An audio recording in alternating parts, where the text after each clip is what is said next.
Thank you, Mr. Chairman. Of all the elements of the Bretton Woods system, perhaps the most enduring has been the World Bank and its associated institutions.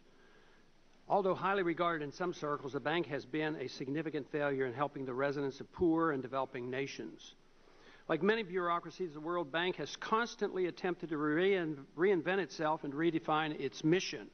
Some critics have referred to this as mission creep. It is the reaction of self-interested bureaucrats who are intent on saving their jobs at all costs.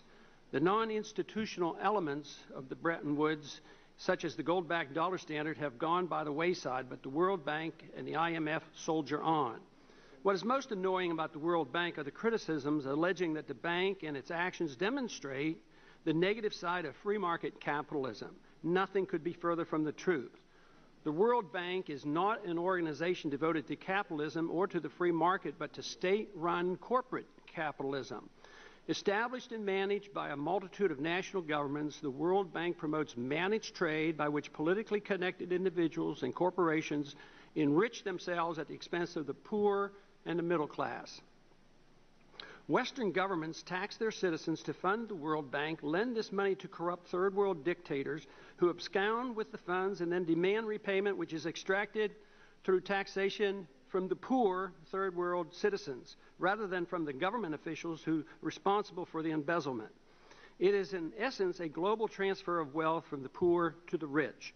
Taxpayers around the world are forced to subsidize the lavish lifestyle of third world dictators and highly paid World Bank bureaucrats who don't even have to pay income taxes.